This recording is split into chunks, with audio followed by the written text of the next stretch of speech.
आज इस लेक्चर के अंदर हम स्टार्ट करेंगे क्लास 10 मैथमेटिक्स की न्यू एनसीईआरटी का चैप्टर नंबर 6 ट्राइंगल्स की एक्सरसाइज 6.3 का क्वेश्चन नंबर 1। और देखिए इस क्वेश्चन के अंदर आपको 6 पार्ट्स गिवन हैं और ईच पार्ट में आपको पेयर ऑफ ट्राइंगल्स दे रखे हैं। तो आपको ये आइडेंटिफाई करना है कि which pair of triangles are similar and which one is not similar. तो इसके लिए आप देखकर तो नहीं बता सकते ट्राइंगल देख के कि हाँ ये सिमिलर लग रहा है या नहीं लग रहा है, ऐसे आप कंफर्मेशन नहीं दे सकते। इसके लिए आपको 3 रूल्स आना चाहिए, जिसमें पहला रूल आपका कहलाता है एंगल एंगल, दूसरा होता है एस एस एस और तीसरा क्या होता है एस ए एस। तो ये तीनों रूल्स मैं अलग से नहीं बता रहा, क्वेश्चन के थ्रू ही आपको एक्सप्लेन करता हुआ चलूँगा मैं। तो अगर आपने अभी तक एनसीईआरटी लगाना स्टार्ट नहीं की है तो चैनल के प्लेलिस्ट में जाएं, ये फोल्डर सर्च करें, वहाँ से आप सारे एनसीईआरटी के चैप्टर्स की प्रैक्टिस कर सकते हैं। अगर आप हमारे फर्स्ट व्यूअर हैं, चैनल को सब्सक्राइब नहीं किया है तो सबसे पहले चैनल को चलिए स्टार्ट करते हैं। देखिए फर्स्ट पार्ट देखिए, फर्स्ट पार्ट के अंदर अपने को जो गिवन है वो 2 ट्राइंगल आपके ABC और कौन है PQR है, और इसमें मेंशन है एंगल्स। तो एंगल देखकर ही हम पता कर सकते हैं कि ये सिमिलर हैं या नहीं है। तो देखिए यहाँ पर एंगल A किसके बराबर है, एंगल P के, क्योंकि ईच कितना है 60 डिग्री है। और एंगल B किसके बराबर है, एंगल Q के, ईच कितना है 80 डिग्री है। तो यहाँ पर तीसरा एंगल इक्वल करने की जरूरत नहीं, वो ऑटोमेटिक क्या होगा, रिमेनिंग एंगल इक्वल हो जाएगा। तो यहाँ पर जो टेस्ट लिखा जाता है, आप चाहे एंगल एंगल टेस्ट लिख दें, चाहे एंगल एंगल एंगल टेस्ट लिख दें, 2 बार ए लिखें या 3 बार ए लिखें, कोई फर्क नहीं पड़ता है, आप 2 से ही हमारा काम चल जाएगा, है ना। कम से ही काम चलाइए तो ज़्यादा बेहतर है। देखिए तो हम कह सकते हैं क्या कि therefore triangle ABC is similar to triangle. अब यहाँ पर करस्पॉन्डेंस पे ध्यान दीजिए, एंगल के हिसाब से एंगल कहाँ पर किसके इक्वल है उसी के अकॉर्डिंग आप ट्राइंगल का नाम लिखेंगे। तो देखिए एंगल A किसके बराबर है, एंगल P के, तो ये हो गया ट्राइंगल ABC और ये हो गया ट्राइंगल P, और B किसके बराबर है, Q के, और बचा हुआ कौन है, R।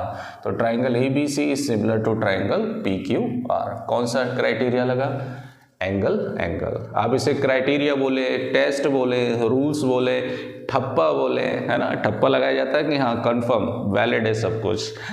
तो देखिए फर्स्ट पार्ट आपका सिमिलर ट्राइंगल्स हैं ये इसके अंदर, और कौन से रूल से हैं, एंगल एंगल से हैं। सेकंड पार्ट के अंदर देखिए, सेकंड पार्ट के अंदर एंगल्स नहीं दिए, सभी साइड्स दे रखे हैं। अब साइड्स सिमिलैरिटी में इक्वल नहीं होती हैं, करस्पॉन्डिंग साइड का रेशियो इक्वल होता है। तो रेशियो चेक करते हैं, तो देखिए ये 2 से 4 हो रहा है, ये 3 से 6 हो रहा है, और ये 2.5 से 5 हो रहा है, 2.5 से कितना हो रहा है, 5 हो रहा है। तो यहाँ पे करस्पॉन्डिंग साइड का रेशियो इक्वल है, तो हम कह सकते हैं कि ये दोनों ट्राइंगल क्या हैं, सिमिलर हैं। कौन से टेस्ट से, SSS टेस्ट से, राइट। तो देखिए AB का रेशियो किसके साथ, QR के साथ।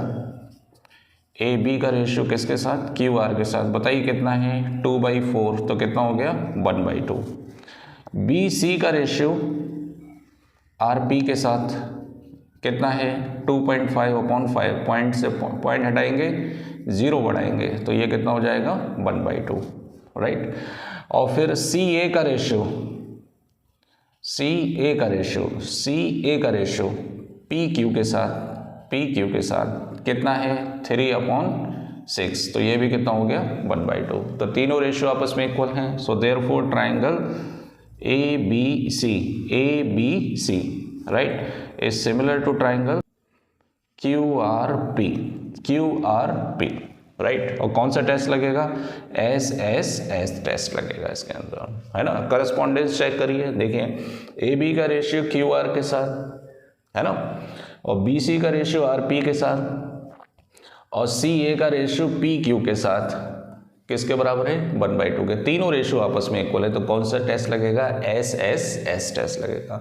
बहुत ही सिंपल एक्सरसाइज है, बस खाली आपको 3 रूल्स पता होना चाहिए। और ये रूल्स क्या है, कुछ भी नहीं है, इसके अंदर आपको सिर्फ क्या करना है, आगे के क्वेश्चंस के लिए सिर्फ और सिर्फ ये आइडेंटिफाई करना है कि इसमें डेटा क्या गिवन है, मतलब सारे एंगल्स गिवन हैं या सारे साइड गिवन हैं या 2 साइड गिवन है, एक एंगल गिवन है। इसी के अकॉर्डिंग आप एंगल SSS और SAS टेस्ट को आसानी से इम्प्लीमेंट कर सकते हैं। चलिए अगला पार्ट देखेंगे। अगले पार्ट में भी आपको साइड्स दे रखी हैं, बस अपने को चेक करना है कि करस्पॉन्डिंग साइड का रेशियो बराबर है या नहीं है। तो देखिए ये 2 से 4 हो रहा है और ये 3 से 6 हो रहा है, राइट। लेकिन ये 2.7 से 5.4 नहीं हो रहा, तो यहाँ पर इसका रेशियो आपस में इक्वल नहीं आएगा। दो साइड का रेशियो तो इक्वल है, 2 से 4, 3 से 6, लेकिन 2.7 से कितना हो रहा है, 3 हो रहा है, तो ये सिमिलर नहीं है, तो इसको हम लिख देंगे नॉट सिमिलर। तो क्या लिखेंगे, इसको जरूरत नहीं है, सीधा आप क्या लिख देंगे, नो। जब सिमिलर नहीं है तो लिखने की जरूरत नहीं है। अगला पार्ट देखिए, फोर्थ पार्ट में देखिए, फोर्थ पार्ट में अपने को दो साइड दी हैं और इनके इंक्लूडिंग एंगल दे रखा है, तो यहाँ पे चांसेस हैं कौन सा रूल लगने के, ऐसे एस रूल लगने के। तो उसके लिए देखो, ये 2.5 से डबल हो रहा है, 5 हो रहा है, ये 5 से डबल कितना हो रहा है, 10 हो रहा है, और इंक्लूडिंग एंगल दे रखा है, तो यहाँ कौन सा टेस्ट लगेगा, एस ए एस। तो कैसे लिखेंगे, M N upon Q P, M N upon Q P कितना हो गया, 2.5 अपॉन 5 इक्वल टू कितना हो जाएगा, 1/2। पॉइंट से पॉइंट हटाएंगे, 0 बढ़ाएंगे, 25 2 जा कितना हो जाएगा, 50 हो जाएगा। तो डायरेक्ट लिखेंगे, कोई इशू नहीं है इसके अंदर। और ये एंगल एम किसके बराबर है, एंगल क्यू के। एंगल एम किसके बराबर है, एंगल क्यू के। कितने डिग्री है, 70 डिग्री, राइट। अब देखिए, M L upon Q R, M L upon Q R कितना है, ये 5/10, तो ये भी कितना है, 1/2। So therefore triangle M N L is similar to triangle, बताइए भाई, यहाँ पे क्या लिखा आपने, एम एन एल, तो यहाँ पे क्या लिखेंगे, क्यू पी आर, कौन सा टेस्ट लगा, S A S. Correspondence check करिए, एम एन का रेशियो क्यू पी के साथ आ रहा है, एम एल का रेशियो क्यू आर के साथ कितना आ रहा है, 1/2 आ रहा है, और इंक्लूडिंग एंगल एन किसके बराबर है, एंगल एम किसके बराबर है, एंगल क्यू के बराबर है, कितने डिग्री, 70 डिग्री। तो यहाँ पे कौन सा टेस्ट लगेगा, S A S. Next part पर आते हैं, देखिए नेक्स्ट पार्ट के अंदर आपको दो साइड दे रखी हैं, लेकिन इंक्लूडिंग एंगल इसके अंदर अपने को नहीं पता है, यहाँ पर मालूम है, तो यहाँ पर लगना चाहिए था एस ए एस टेस्ट, जैसे इसके अंदर लगाया है, लेकिन इसके अंदर एस ए एस टेस्ट नहीं लगेगा, क्योंकि यहाँ पर इंक्लूडिंग एंगल अपने को पता नहीं है। तो हम क्या लिख देंगे कि these triangles are not similar, right. Ratio बराबर है, देखिए दो साइड का, 2.5 से 2.5 से 5 हो रहा है, और ये 3 से कितना हो रहा है, 6 हो रहा है, लेकिन इंक्लूडिंग एंगल यहाँ पर 80 है, लेकिन यहाँ पर 80 नहीं है, तो हम कह देंगे कि no, these triangles are not similar. नहीं है तो लिखने की ज़रूरत नहीं है यहाँ पर। अगला देखिए नेक्स्ट पार्ट, अब इसके अंदर दो एंगल्स दे रखे हैं, यहाँ पर भी दो एंगल दे रखे हैं, तो देखिए ये एंगल 80 डिग्री है, ये भी कितना है, 80 डिग्री है। अब ये एंगल अपने को पता नहीं है, इसमें ये मालूम है, इसमें ये पता है, ये नहीं मालूम है, लेकिन आप एंगल सम प्रॉपर्टी से ये एंगल तो निकाल सकते हैं। तो तीनों एंगल का सम कितना होता है, 180 होता है, तो 80 और 70 कितना हो गया, 150, तो ये कितना बचेगा, 30 बचेगा, बिल्कुल। तो यहाँ पे ये 80 है, ये भी 80 है, ये 30 है, तो ये भी कितना है, 30 है, तो ये एंगल से क्या हो जाएगा, प्रूफ हो जाएगा। कैसे, angle E equal to angle Q, कितने डिग्री है ये, 80 डिग्री।